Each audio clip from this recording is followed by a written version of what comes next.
Hello, YouTube!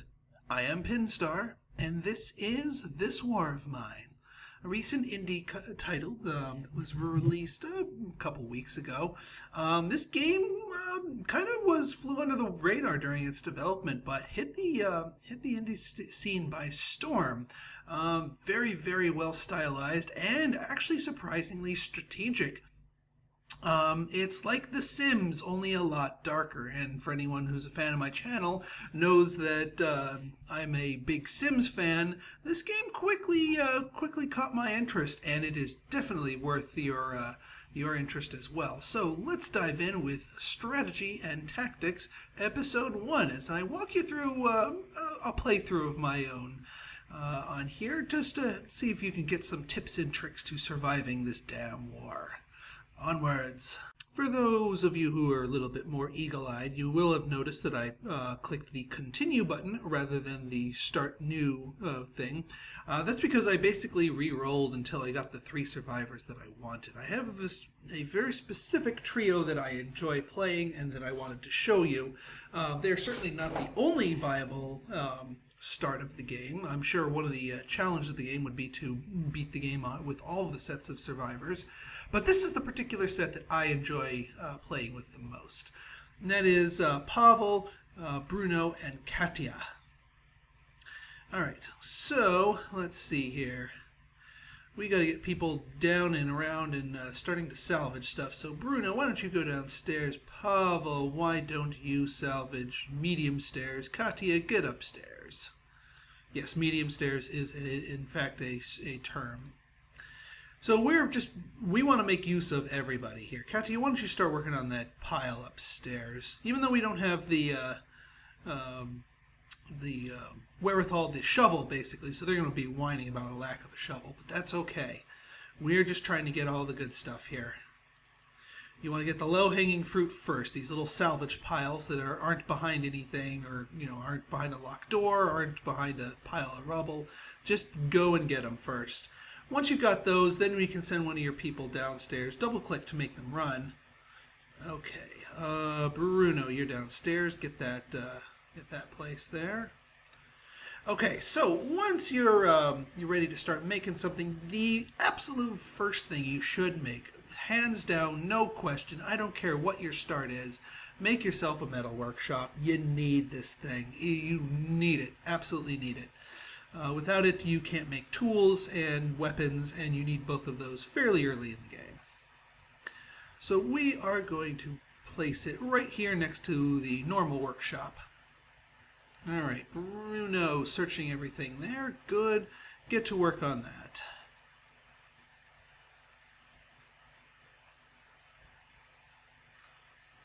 You'll notice that quickly it takes more and more time to get to the rest of the salvageables, but you really want to get to everything in your home base here. No doubts about it. Okay, so we've got ourselves that metal workshop. First thing you want to build here is a crowbar. There are locks and there are locked cabinets in your own lot that you cannot get to until you open them. The only ways to open them is either through a lockpick or a crowbar. Now, lockpicks get consumed in the process. The only advantage the lockpick has over the crowbar is that it's much quieter. You have no reason to be stealthy on your own house. So, crowbar. It also, crowbar serves as a weapon, a lockpick does not. So yeah, we're going to make ourselves a crowbar. First thing.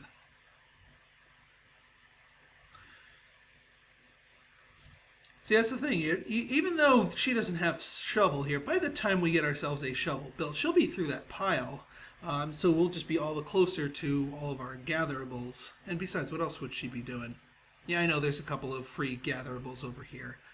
Pavel, go ahead and make yourself... No, so item number 2 is going to be that shovel.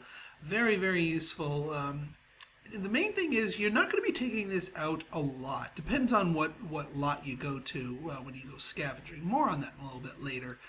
But the reason why I like to make a shovel anyway is, 1, you can get at all your stuff in your house faster, and 2, it also counts as a weapon.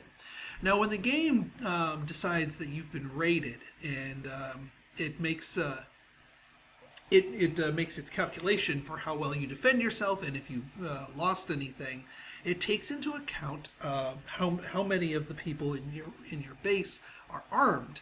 By having an extra tool here that also counts as a weapon, you're more likely to have more people in your base considered armed. So when defending against something like that, you're all good.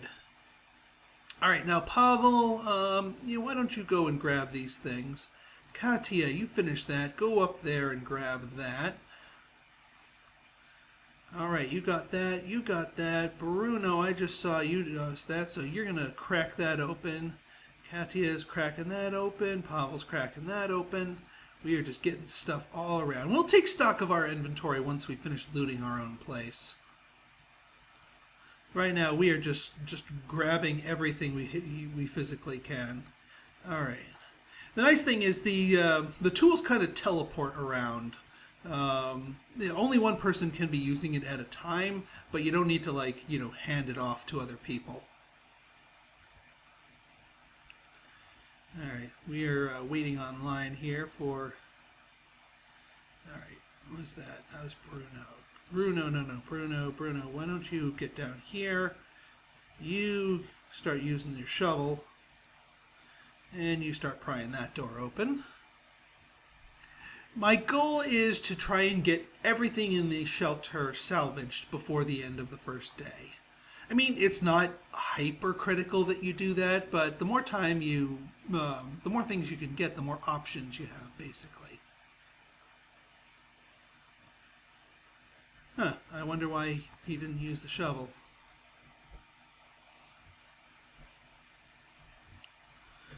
Alright, good to have some of those. Good. Oh, the other thing you're going to want to craft, might as well do it sooner rather than later. Stop doing that and then restart the... is get yourself a bed. You're not going to be able to... Actually, we could afford 2 beds. We really wanted to. And that is the ideal, is to have 2 beds. But we'll start with just 1. Now, when it comes to the beds, you're going to want you want them fairly close together, and close to the rest of your stuff, because people are going to be getting in and out of them all day. All right, Bruno, keep working at it, dude. Pavel, yeah, you build the bed. Katia is working on that.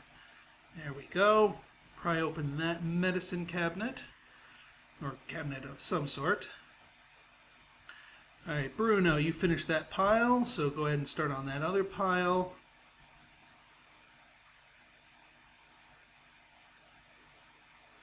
All right, what do we got here? A couple of books. Good.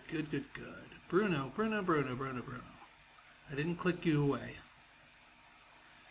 Okay, Pavel.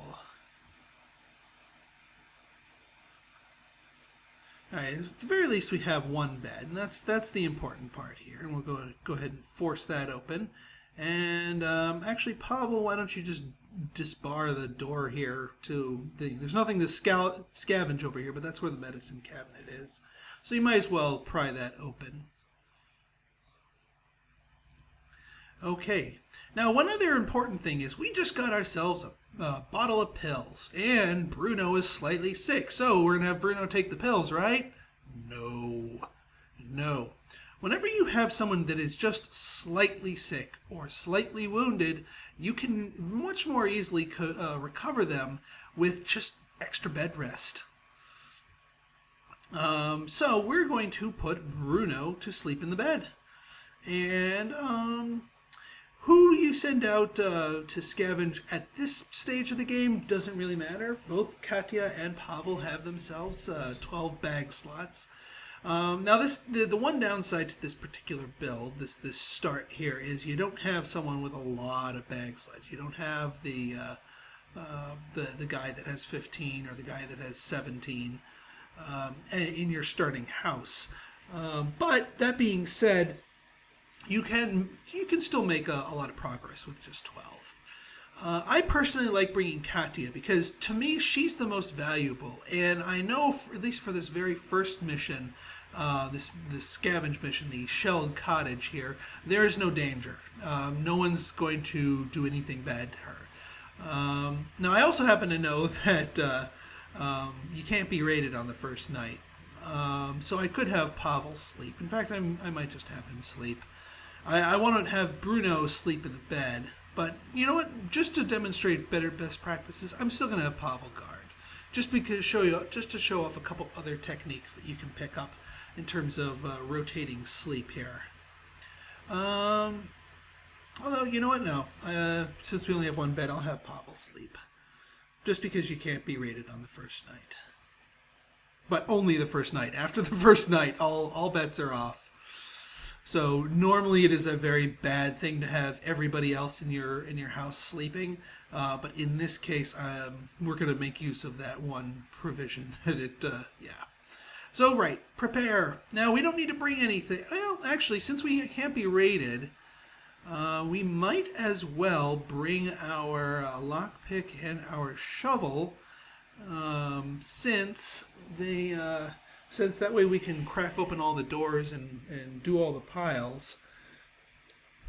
Now, yeah, we can do that. So let's do that. Again, normally you want to leave some stuff behind for people to defend yourself, but in this case, we can take out everything. Now, yeah, so like I said, normally you want to scope out a lot, make sure it's okay. I happen to know for a fact that this lot, this is sort of like the newbie cave, is 100% safe. So the first thing we're going to do is just make use of our tools. You're going to go down here and crack open the... Now, see this little blip here? This is representing the noise that your character makes. So anyone who would be in this blip could hear me. There is nobody here to hear me, so I'm not worried about alerting anyone, and therefore I'm not worried about being stealthy. Alright, so here, yep, we got that. And now notice look how much noise the crowbar makes. The crowbar is freaking noisy. So on any map where you need to be quiet, the lockpick instead of a crowbar would be ideal. But in this particular case, we don't care about being stealthy. Alright, now same thing up here. We're going to go ahead and shovel that out.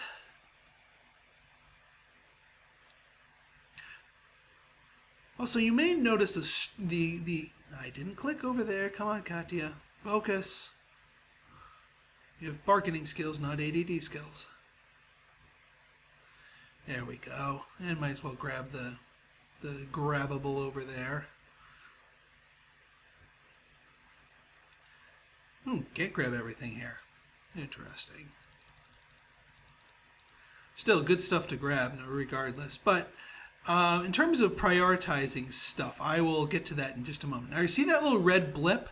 That's sounds that Katia is hearing. Now, that might be a person, but no, it's just a rat. It's just a rat. And the rats aren't going to hurt you. Alright, one more thing to use our tools for, to jimmy open this door. Then we don't need to worry about bringing tools to this lot in future salvages. Okay, so we got that. Let's just grab this random pile here. And we'll just take, I don't know, just a thing. Alright, so we've got ourselves a pretty full inventory at the moment. But there's another little trick here to help prioritize and organize your findings. So what I like to do is I like to pick a salvage pile that's already near one of the entrances. And go ahead and salvage this here. What I do is once I've cleared out the lot, there's no danger, there's no need to worry about getting the heck out of there quickly. I make a depository, and actually I'm going to temporarily drop my tools in here. I will pick them up to take them back with me, but we just drop everything in that one pile. And what we're going to do is we're basically going to consolidate the entire lot's salvage into one freaking pile here. The whole reason for that is twofold. One, it allows us to condense our stacks. So if there's like, a stray, let's say, there's 3 fertilizer here, it can stack up into 4. Well, somewhere in here might be a 4th fertilizer. So by shoving everything into one depository, we make sure that everything gets into nice, neat stacks. which allows us to maximize how much we can carry home. And we're just going to go through here and grabbing everything we can until we're full, and then just run it back to the master stack. And then at the end of the night, we can make a tactical decision based on, what do we need? What do we need at the house? And then stuff our bag full of all of that stuff.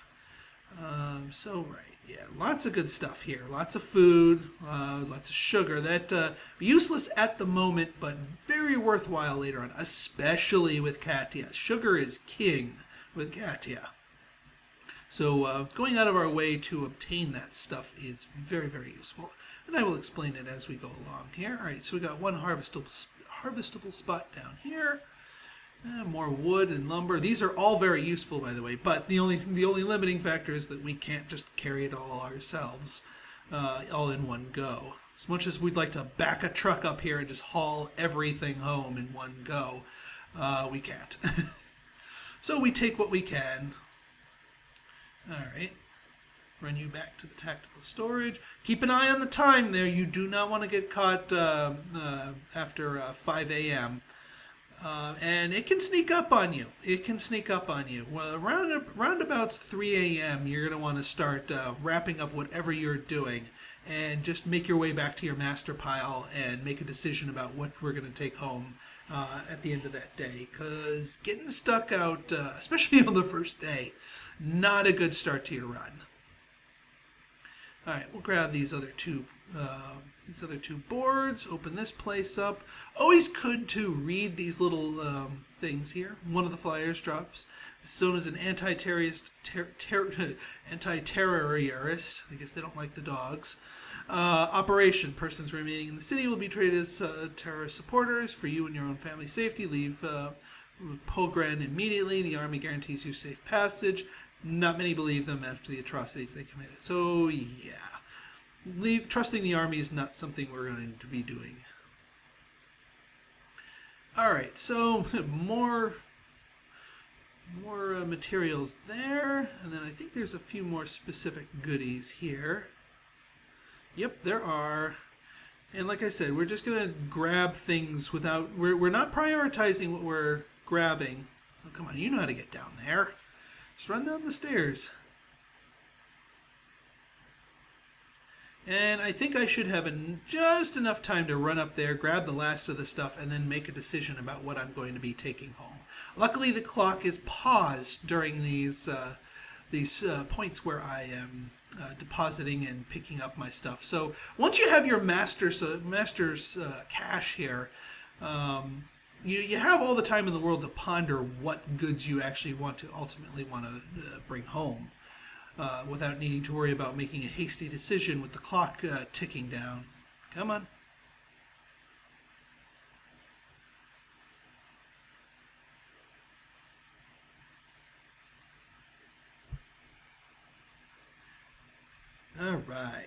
All right, so we're going to deposit all this stuff in, and now we have our master stash. Here is everything on the lot, all nice and neatly stacked. Now, the first two things we are absolutely taking is our equipment back, because we need that on defense, and also for future missions, so we don't want to leave that here. Secondly, we're going to take a full stack of food. That's darn valuable. We're going to take the veggies. Even though it's just a singleton, it's still very, very valuable for our efforts. Actually, you know what? This single stack of veggies, maybe not right now, because, well, more on that later. In fact, actually, leaving the food here is not a bad tactical idea, mainly because your people only need to eat every other day, and they can still remain healthy. They are considered full on today, so tomorrow they're going to be considered hungry, but they don't need the food for tomorrow, so we can use all of our bag space for materials, which they are going to need. So what I'm going to do is we're going to grab 5 things of lumber, and we're going to grab 5 things of components here. Again, not the most valuable of the materials here, but we're going to be coming back here tomorrow to pick up the more valuable stuff. What we want is materials that are more useful for us in the immediate future, aka tomorrow. So yeah, we're going to grab all that. We got a full backpack. We've got precious little night left, so we're going to run to the exit. Okay, Katia is back. Everyone's fine. And like I said, the night was calm. Day 1, you will never be raided. Day 2 and onwards, don't take too many chances. Okay, so Katia is tired. Bruno is not tired, but he's still slightly sick, but it says he's recovering. So you want to keep him in bed. Pavel slept poorly, and he's hungry. So what we really need is we need another bed. Luckily, we should have the materials for that. Pavel, yeah, I know you're hungry. All right, so we're going to build ourselves another bed. And we're going to, like I said, you want to keep the beds near each other. Like so. Pavel, why don't you get down here? Because another item that we need to make in preparation is going to be a stove. So we're going to go ahead and make this stove. We're not going to use it today. We're not quite ready to use it because, like I said, we don't need to eat today. But we want to make it and then take a look at how many materials we have and how many we need to upgrade it. Because what you want to do is you want to make sure you upgrade your stove before you use it, period. You do not want to use the stove while it is at level 1. And we're currently building the level 1 version. Okay, Katia has finished the bed. Go to sleep, Katia. We want you good and rested because you're going to go out tomorrow night. Pavel, well, I'll pop you into bed later. All right. So what do we need to upgrade this beast? All right, we need 5 more units of wood and we need 9 more units of components. So without fail, we must bring that home tomorrow. No doubt about it. So we'll make sure we prioritize that before. Now, in terms, the store is still barred shut. Why don't you open that up, Pavel?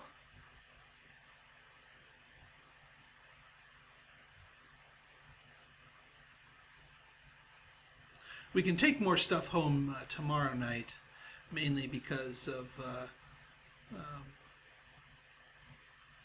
we won't be bringing any tools because we already the lot doesn't reset. So those locks that we jimmied open will remain jimmied open. The rummage, the piles won't be there, so it'll be all good.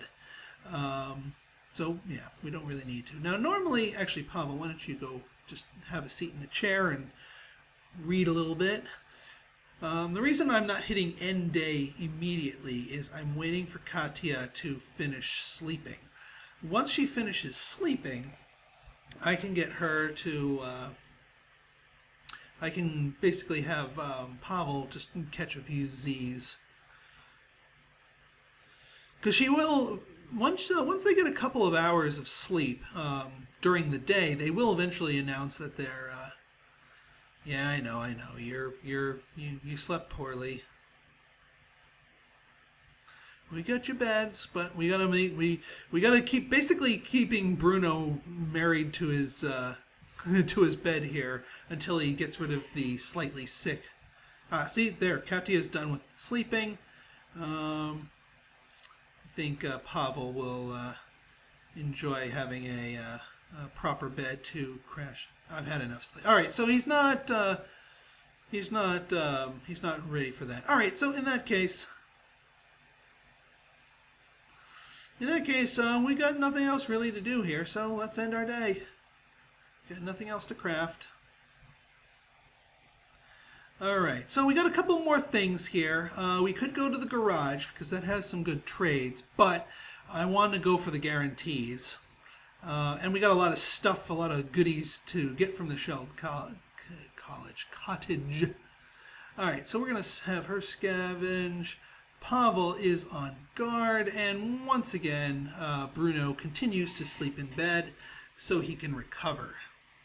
Again, getting rid of that slightly sick without having to use up medication is very, very valuable because then we can either save the medication for later or trade it, which is even more valuable, especially with Katia on board.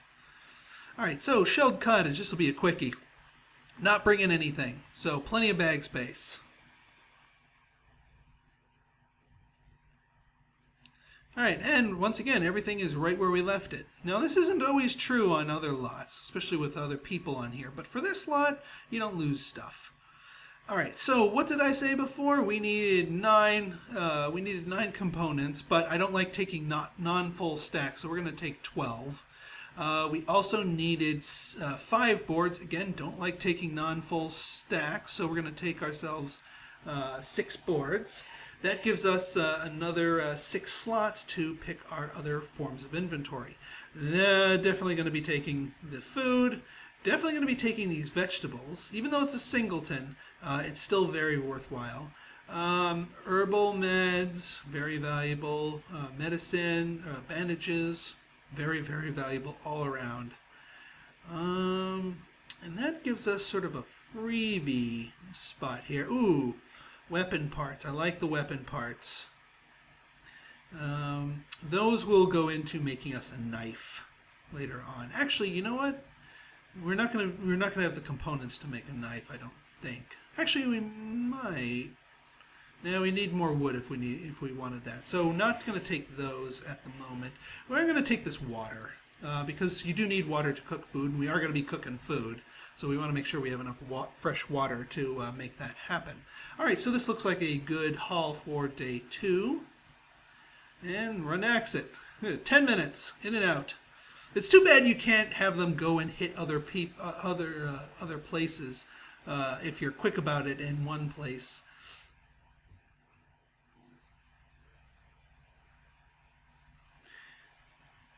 But I can understand it for game balance reasons. Yes, you did indeed bring some meds. And no, Bruno, you're not getting any of them. Or maybe he is.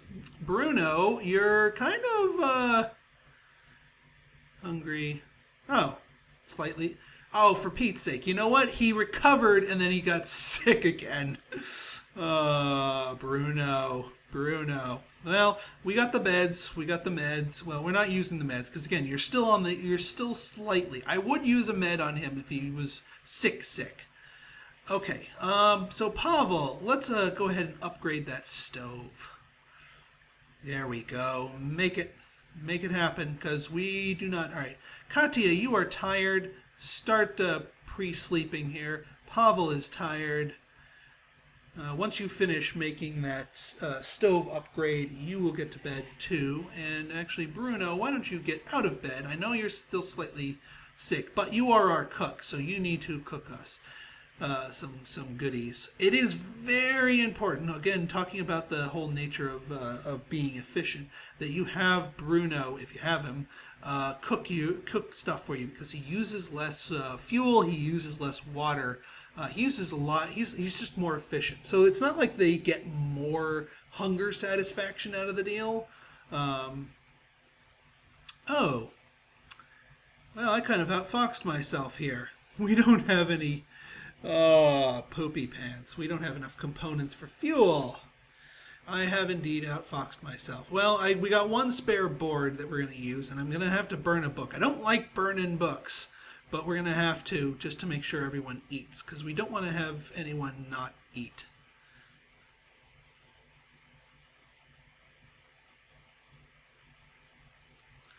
Alright, what I think what I'm going to do for you, Bruno, is I'm going to have you just cook the singleton meal for yourself and then eat it. And then I'll have you cook the double meal, which uses up our one vegetable, for the other 2. And that way you can get to bed. That'll do for now. Alright. Yeah, we're going to have to burn a book. I do not recommend burning books. The more books you have, the more goodies you have. Oh, and who is that at the door? Well, Bruno, why don't you start cooking our second meal here? And Katia, I believe, yep, that's our trader. So Katia, get out of bed. Your turn to shine. I probably should have held off on burning that book until he came in. Yes, this guy is your best friend with Katia. Alright, so what do we have? What does he have? Aha. So now here's another reason why it's really good to have Katia. See this food here? See how it's quite common, being honest. If you tried to trade with him with any of your other guys who don't have the bargaining skills, it'll cost you. And it just becomes more and more expensive to trade for food. So Katia sort of is this tipping point that allows you to trade for food a lot more efficiently, which helps you on so many different levels. So what are we actually going to trade for besides the food? Well, you're going to have to find out next time. So if you like this video and you want to see more like it, go ahead and hit that like button, hit that subscribe button, and leave me a comment, good, bad, or indifferent. Your feedback is always welcome. So until next time, this has been Pinstar, signing out. See ya!